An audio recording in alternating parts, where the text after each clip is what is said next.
Only thing I would say is that what they are saying is Parliament can make any law which says that you cannot challenge this in court, except only for procedure, which means citizens are deprived of the right to challenge in court the decision made by the executive.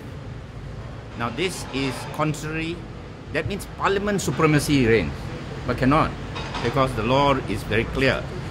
The recent case by the federal court, delivered by Tan Sri Zainon Ali, the case is Semene Jaya Sediran Berhad against PTD Hulu Langat, says very clearly, we have in our constitution separation of powers. The judiciary must check whether or not Parliament or the executive has exceeded their powers. If they have, then they will have to make an order, especially with regard to fundamental rights affecting people's rights to travel, to be detained, and so on and so forth. And this decision of the federal court said that judicial review is the way, is part of this rule of law. Because if you don't have ability, if a citizen doesn't have the right to come to court and say that someone has abused their power, then there is no rule of law. This is what the federal court said, right? So it's very clear. That is what I raised at the ending just now when I rose up after the judgment.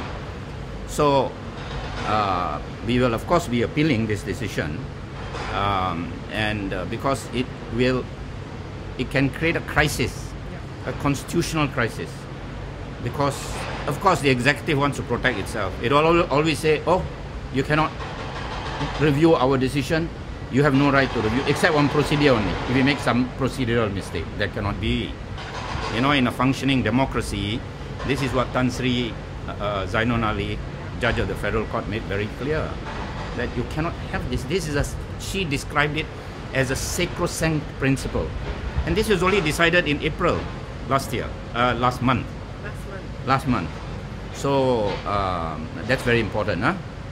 And then, of course, this question of travel, they said, oh, this is something to do with another country. It's not, because it's nothing to do with other country. Other countries not stopping, you see.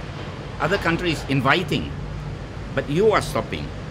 So when you stop, then that is where you are restricting a person within the country. It's not just a question of, we never challenge that she is not allowed to move around in the country. Of course she's allowed to move around in the country, earn a livelihood and so on. That is not the issue. The issue is, she also has, in this day and age, travel is very critical. All right? Okay?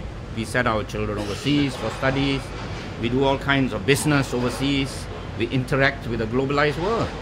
We wanted to join the TPP, right? So that is to have interaction. So it is, if you stop someone, whether it's a businessman, whether it's an NGO, whether it's a person fighting for certain rights, whether it's someone going to receive a reward, that is a very critical right in this day and age.